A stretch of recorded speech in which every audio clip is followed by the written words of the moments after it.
अस्सलामुअलैकुम dear students, मैं खालिद अब्बास आपका मैथ टीचर।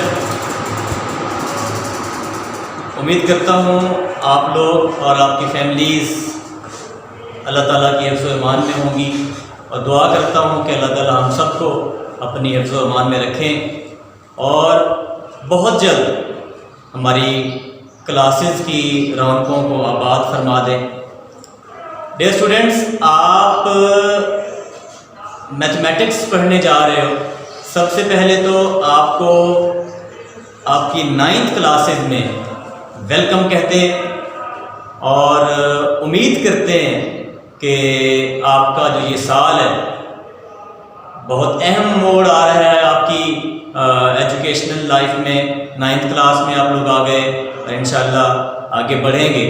तो ये जो 9th क्लास के सब्जेक्ट्स हैं बहुत इम्पोर्टेंट हैं। Physics, mathematics, chemistry, biology and so on.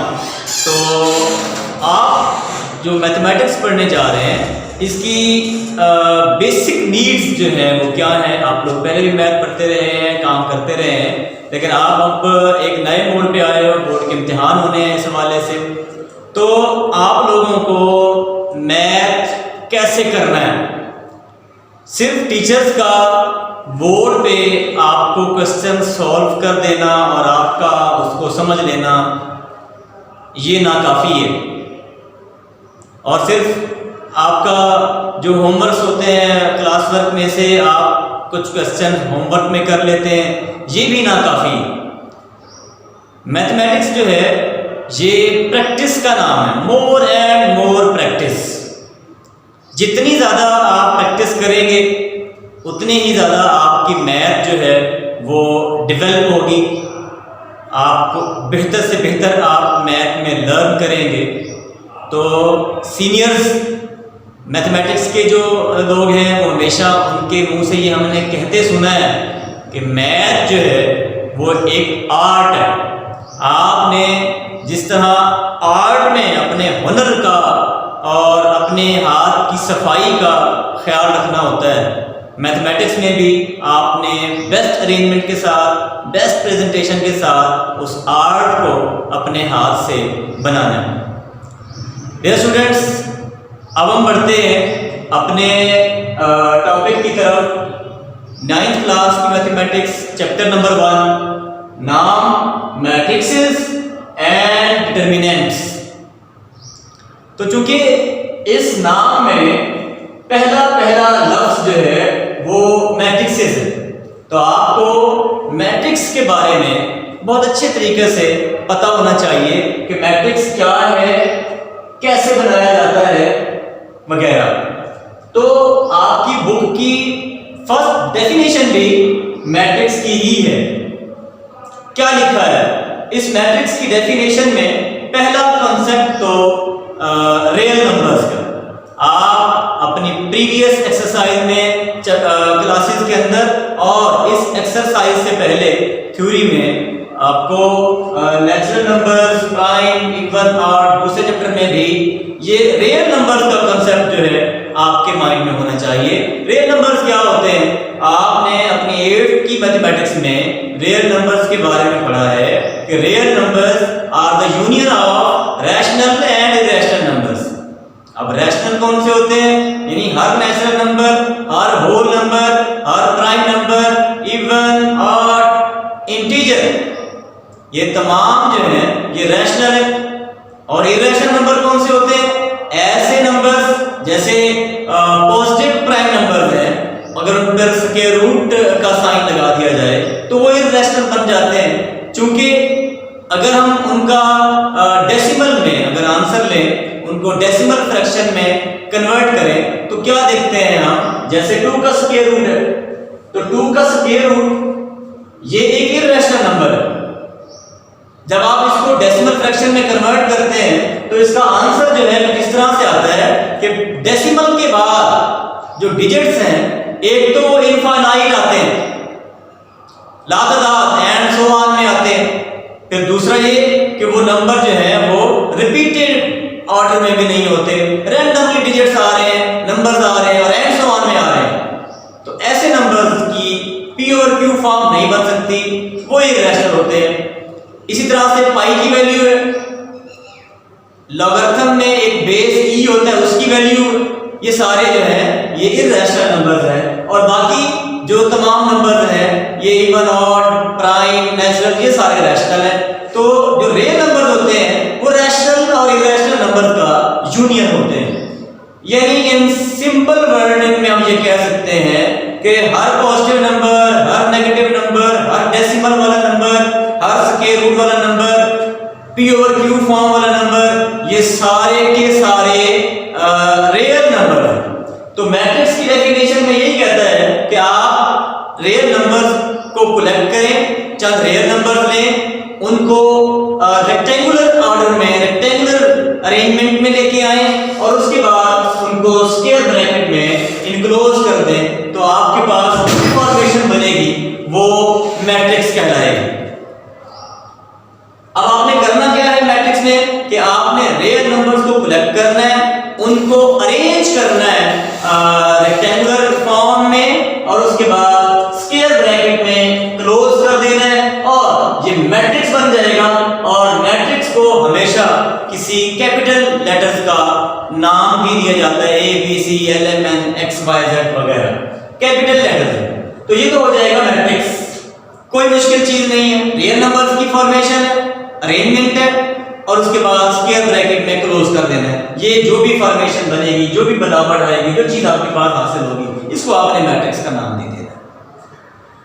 अब अगर वो से देखेंगे तो आपको इस मैट्रिक्स में एक तो इस तरह की हॉरिजॉन्टल अरेंजमेंट्स नजर आ रही है और एक इस तरह वर्टिकल अरेंजमेंट्स नजर आ रही है। डियर स्टूडेंट्स, आप मैट्रिक्स के अंदर जो हॉरिजॉन्टल अरेंजमेंट्स होती हैं उनको आप रोज का नाम देते हैं और मैट्रिक्स में जो वर्टिकल अरेंजमेंट्स होती हैं उनको आप कॉलम्स का नाम दे देते हैं।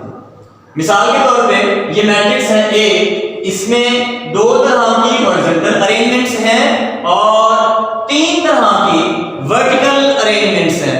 तो हम ये कह सकते हैं कि इस मैट्रिक्स में हॉरिजॉन्टल अरेंजमेंट दो है, तो इसका मतलब दो रोज हैं इस कॉलम की। इसी तरह से वर्टिकल अरेंजमेंट्स तीन तरह की है, तो इसका मतलब इस कॉलम, इस मैट्रिक्स में तीन कॉलम्स हैं।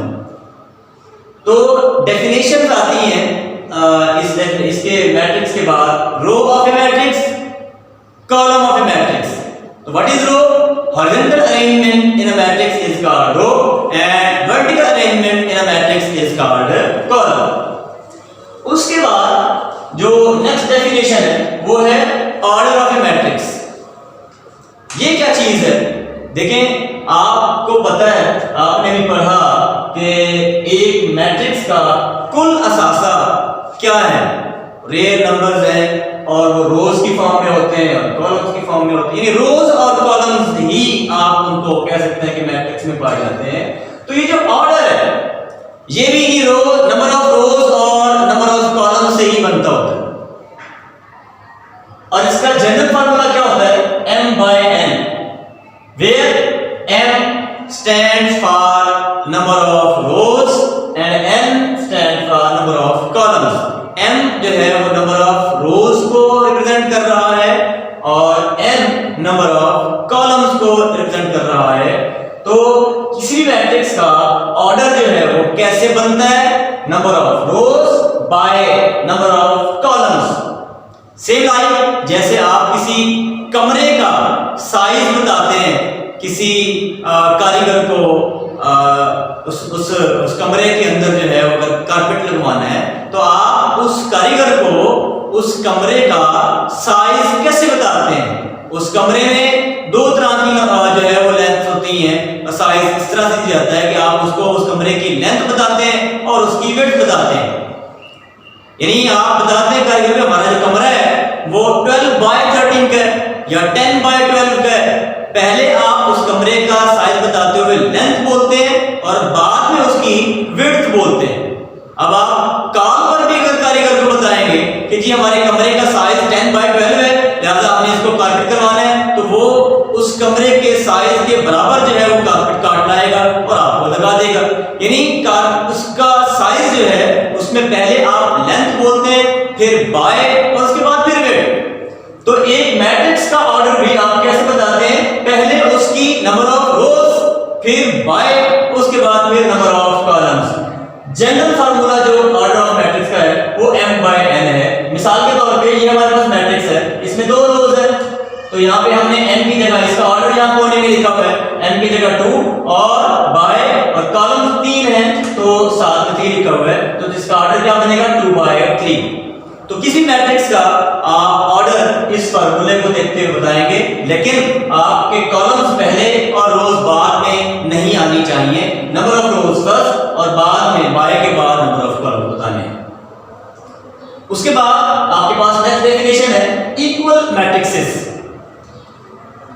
यानी 2 या 2 से ज्यादा अगर आपको मैट्रिक्सेस गिवन है तो हम उनको इक्वल कब कहेंगे, तो उसकी 2 कंडीशंस आपको आपकी बुक में बताई गई हैं।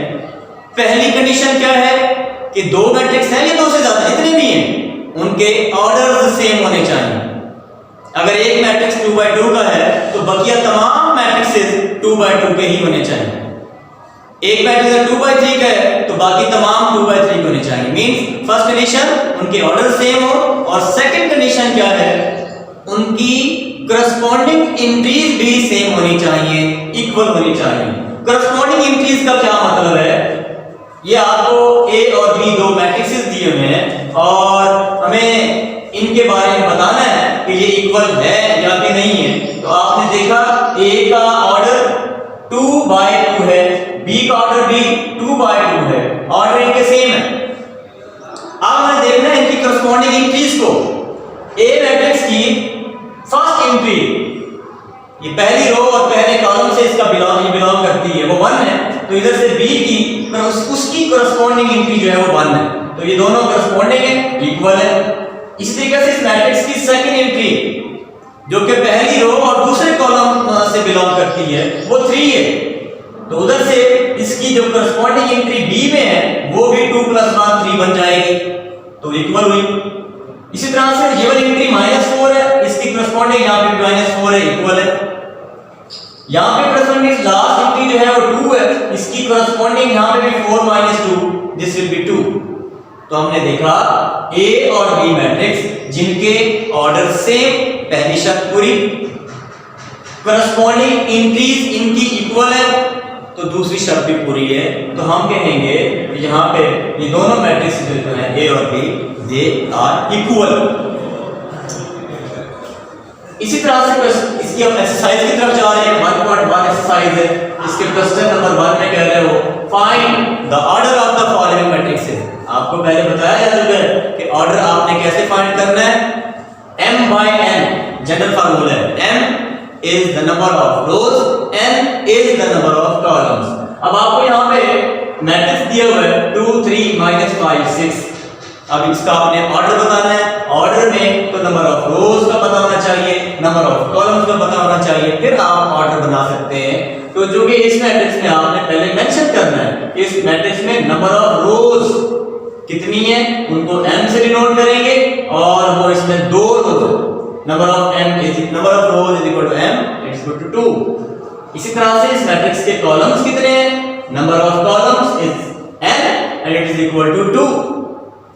जब आपको नंबर ऑफ रोज का पता चल गया, नंबर ऑफ कॉलम्स का पता चल गया, अब आप आसानी से इस A मैट्रिक्स का ऑर्डर बता सकते हैं। लिखा order of A is equal, पहले जनरल फार्मूला लिखा m/n होता है, और उसके बाद फिर आपने m की वैल्यू और n की वैल्यू रोज और कॉलम्स पुट कर दिए, तो ऑर्डर ऑफ A क्या बना 2/2। सिमिलरली इसके जो बकिया पार्ट्स हैं उनको आपने ऐसे ही सॉल्व करना है।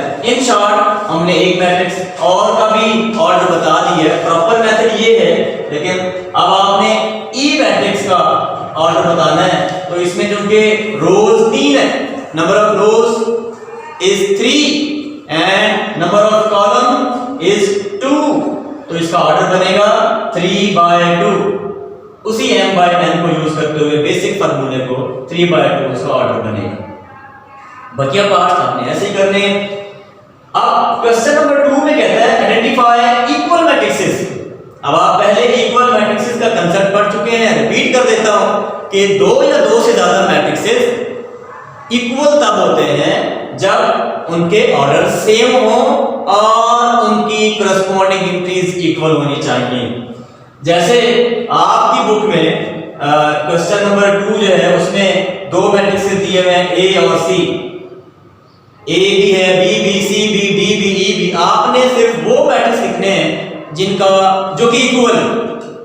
तो ए और सी ये दो ऐसे मैट्रिक्सेस हैं जिनका ऑर्डर सेम है। अब इस मैट्रिक्स का ऑर्डर क्या होगा, एक ही रो बनती है, एक ही कॉलम बनता है, तो इसका ऑर्डर होगा 1 बाय 1। इसी तरह से सी है, 5 - 2 जो इसकी एंट्री आएगी वो 3 होगी, तो उसका ऑर्डर भी 1 बाय 1 बनेगा और उसकी एंट्री भी 3 होगी। तो ए और सी ये दो ऐसे मैट्रिक्सेस हैं जिनका ऑर्डर भी सेम है और इनकी करस्पॉन्डिंग एंट्रीज भी इक्वल होंगी। तो हम लिख सकते हैं ए इज इक्वल टू सी। इसी तरीके से एक इसी क्वेश्चन में 2 में ही एक ई मैट्रिक्स दिया हुआ है, एक एच दिया हुआ है और एक जे दिया हुआ है। तो इन तीनों को जरा गौर से देखते हैं। इसका ऑर्डर 2 रोज 2 कॉलम्स, एच का ऑर्डर 2 रोज 2 कॉलम्स, इसका ऑर्डर भी 2 बाय 2 है, एच का ऑर्डर भी 2 बाय 2 है। और इस तरह से जो जे मैट्रिक्स है इसमें भी 2 रोज और 2 कॉलम्स हैं। यानी इन तीनों मैट्रिक्सेस का ऑर्डर सेम हुआ। इक्वल मैट्रिक्सेस के लिए फर्स्ट कंडीशन सेटिस्फाइड है कि इन तीनों मैट्रिक्सेस का ई, एच और जे का ऑर्डर सेम है। अब हम जाते हैं दूसरी कंडीशन, वो क्या है कि इन तमाम की करस्पॉन्डिंग एंट्रीज भी इक्वल होनी चाहिए। तो जरा गौर से देखें, ई की फर्स्ट एंट्री 4 है, एच की फर्स्ट एंट्री 4 है, जे की भी फर्स्ट एंट्री 4 ही बनेगी। सेकंड एंट्री यहाँ 0 है, यहाँ 0 है, तो यहाँ भी 2 - 2 0 होगी।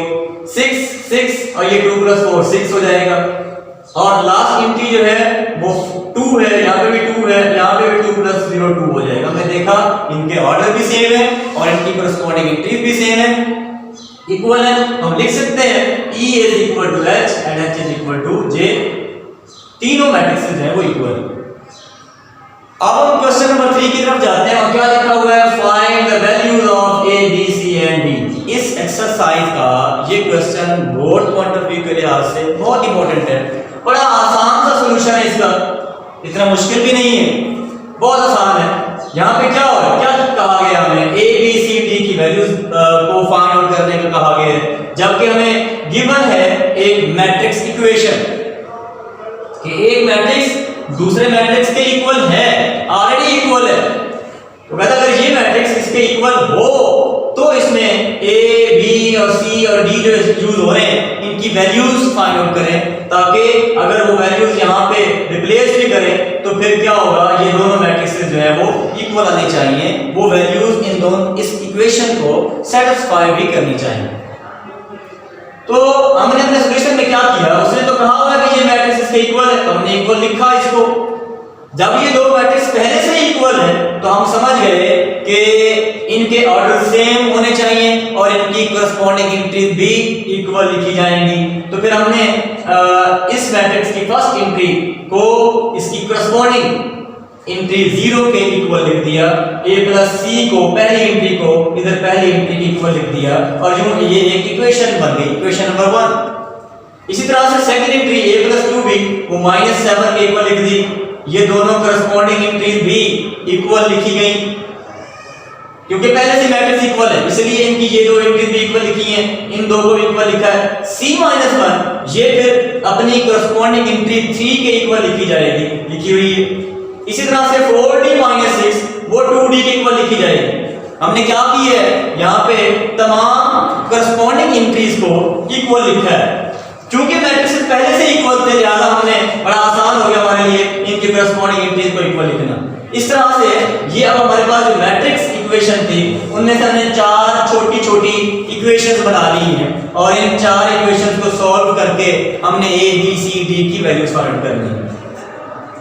अब अगर हम गौर से देखेंगे इस इक्वेशन में ए और सी दोनों अननोन है और एट ए टाइम मौजूद है। इस इक्वेशन में भी ए और बी दोनों मौजूद है, जबकि इक्वेशन नंबर 3 में सिर्फ एक अननोन सी है। तो यहां से बड़ी आसानी से हम c की वैल्यू को फाइंड आउट कर सकते हैं। कैसे?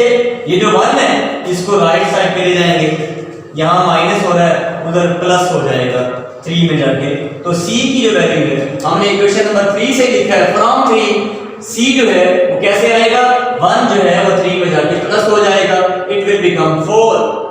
c की वैल्यू आपको 4 मिलेगी। अब जब c की वैल्यू 4 आ चुकी है तो अब आप ये वाली वैल्यू इक्वेशन नंबर 1 में c की जगह रिप्लेस कर दें। Put this value of c in equation number 1, तो बाकी इक्वेशन क्या बनेगी, a प्लस c की जगह 4 आएगा इक्वल टू 0 लिखी हुई है, a plus 4 is equal to 0। तो यहां से a की वैल्यू लेने की खातिर 4 को आप राइट साइड पे ले जाएंगे, यहां 4 का साइन पॉजिटिव है, इस तरफ जाके माइनस हो जाएगा, 0 माइनस 4 आंसर में भी माइनस 4। अब आपके पास c की वैल्यू आ चुकी है और अब a की वैल्यू भी आ गई। इक्वेशन नंबर 2 में a और b यूज हो रहे हैं। a की वैल्यू आपके पास अभी आ चुकी है, a की वैल्यू -4। अगर आप इक्वेशन नंबर 2 में a की जगह पुट कर दें तो आसानी से b की वैल्यू फाइंड आउट हो सकती है। तो अब इक्वेशन नंबर 2 में आपने a की जगह -4 लिखा हुआ है plus 2b as it is equal to -7 as it लिखा हुआ है। अब आपको जब b की वैल्यू चाहिए तो पहले 4 को आप राइट साइड पे ले जाएंगे, यहाँ नेगेटिव है तो वहां पॉजिटिव हो जाएगा, प्लस हो जाएगा जाके, तो 2b एज इट इज -7 में 4 जाके प्लस हो जाएगा, 2b को उतार के नीचे, -7 और +4 का जो सॉल्यूशन है वो -3 रह जाएगा। साइन अपोजिट है, सब्ट्रैक्शन होगी, 7 में से 4 को माइनस कर दिया, 3 रह गया, बाकी नेगेटिव साइन होगा उसका। अब b की वैल्यू के लिए आपने 2 को जाके 2 को जाके डिवाइड कर देना है, ओवर में ले जाना है, यहाँ 3 जो है वो 2 पे डिवाइड हो जाएगा तो आंसर आएगा 1.5 विद माइनस साइन। b की वैल्यू भी आ गई। अब हम चलते हैं इक्वेशन नंबर 4 की तरफ, जहां हम क्या देख रहे हैं कि इधर एक टर्म d की है, एक टर्म कांस्टेंट है, इक्वल के बाद एक और टर्म दी होगी d1 टर्म। तो ये दो टर्म चूंकि सिमिलर है हम इनको लेफ्ट साइड पे इकट्ठा कर देंगे और ये जो कांस्टेंट टर्म है इसको हमने राइट साइड पे ले जाना है। अब 2d का यहाँ साइन पॉजिटिव है, इसको लेफ्ट साइड पे ले आओगे तो 4d में से ये माइनस हो जाएगा। ये इक्वेशन नंबर 4 से हमने 2d को जाके 4d में माइनस कर देना है और इधर 6 जो कि लेफ्ट साइड पे नेगेटिव साइन था इसका, राइट साइड पे जाके पॉजिटिव हो जाएगा 6। अब 4d में से 2d को माइनस करोगे तो 2d रह जाएगा और यहाँ 6 as it is. Find the value of d, 2d से मल्टीप्लाई हो रहा है, 2 को उधर ले जाना है, वहां जाके ये 6 को डिवाइड कर देगा, ओवर में आ जाएगा 6 के, तो d की जो वैल्यू होगी वो 3 आएगी। इस तरह से हमने इस मैट्रिक्स इक्वेशन के लिए चारों variables literal a b c d की वैल्यूज फाइंड आउट कर ली है। अब बेटा आपको ये लेक्चर मिल जाएगा, वीडियो मिल जाएगी। अब इसके जो बकिया क्वेश्चंस हैं प्लस इसके साथ साथ आपको वो तमाम क्वेश्चंस जो है वो पीडीएफ फाइल की फॉर्म में, नोट्स की फॉर्म में वीडियो के साथ आपको भेजे जाएंगे। आपने इन क्वेश्चंस को भी रजिस्टर पे नीट करना है और जो क्वेश्चंस आपको पीडीएफ फाइल में आपको मिलेंगे वो उनको भी आपने नोट करना है, नीट करना है। लेकिन आपके माइंड में रहे कि जब आपको नोट्स मिलेंगे तो आपने ये जो एक्सरसाइज क्वेश्चन नंबर 1 है उसका ए पार्ट का आपने ऑर्डर फाइंड कर लिया, बी सी और डी इन तीनों पार्ट्स को आपने अपने क्लास वर्क के रजिस्टर में ए के बाद उन तीनों का ऑर्डर नोट्स में से देख के लिखना है और उसके बाद फिर आपने ई मैट्रिक्स का ऑर्डर लिखना है। यही क्वेश्चन में सीक्वेंस जो है वो टूटने ना पाए। नोट्स से की मदद लेके आपने बकिया पार्ट्स को रजिस्टर पे इसके बाद बी सी और डी का इसके बाद लिख के आखिर में आपने ई को यहां से रीड करना है और इनकी प्रैक्टिस भी करनी है रफ रजिस्टर पे। इसी तरह से जैसे क्वेश्चन नंबर 2 है, आपने ए और सी को इक्वल लिखा है ई ई एच और जे को लिखा है, एक दो मैट्रिक्स और हैं जिनको आपने नोट्स में से देख के लिखना है कि वो इक्वल है या नहीं है, तो वो भी आपने यहाँ पे इनके साथ एडजस्ट करना है। क्वेश्चन नंबर 3 का एक ही पार्ट था, एक ही क्वेश्चन है, वो आपने यहाँ से नीट भी करना है रजिस्टर पे विद बेस्ट प्रेजेंटेशन, आपके डिजिट्स खराब ना हो, आपकी प्रेजेंटेशन खराब ना हो। मैट्रिक्स की जो ब्रैकेट्स हैं वो कोशिश करें आप लोग स्केल से यूज करें, कच्ची पेंसिल से, लेड पेंसिल से ये ड्रा करें, अंदर जो डिजिट्स हैं जो इंक्रीज हैं ये आप पेन से लिखें, और स्टेप्स करते हुए एक स्टेप आपने मैट्रिक्स वाला कर ली है तो कम से कम 2 लाइन आप छोड़ दें ताकि वो जो मैट्रिक्स की ब्रैकेट्स हैं वो इंटरफेयर ना हो और आपका काम खराब ना हो, प्रेजेंटेशन बहुत अच्छी रहे। और खास तौर पे मार्जिन लाइंस, प्रेजेंटेशन, डिजिट्स आपके बहुत अच्छे होने चाहिए। और फिर ये रजिस्टर जो है वो आपके क्लास टीचर उसको चेक करेंगे प्रॉपर, आपने डेट प्रॉपर लगानी है, डे लिखना है, सब्जेक्ट टीचर का नाम, और रजिस्टर से पहले उसकी प्रोफाइल बनानी है, अपना नाम, अपना सेक्शन, टीचर का नाम, उनका कॉन्टैक्ट नंबर, ये सारी चीजें आपके रजिस्टर पर बड़े बेहतर तरीके से रजिस्टर को कवर करवा लेना है। यानी आप अगर घर में बैठे हुए हैं तो ये फील ना हो कि आप क्लास में नहीं हैं, आपको अपने क्लास के रिकॉर्ड का पता है कि अब आपका काम निशात सिस्टम में कैसे लिया जाता है, प्रेजेंटेशन, काम में सफाई, रजिस्टर की मेंटेनेंस, एवरीथिंग आपकी जो है वो बेहतर से बेहतर होनी चाहिए। विद बेस्ट विशेस, उम्मीद करता हूँ आप इन तमाम चीज़ों को आप गौर से सुनेंगे, उन पे अमल करेंगे और अपने काम को लेके आगे बढ़ेंगे। अस्सलाम वालेकुम।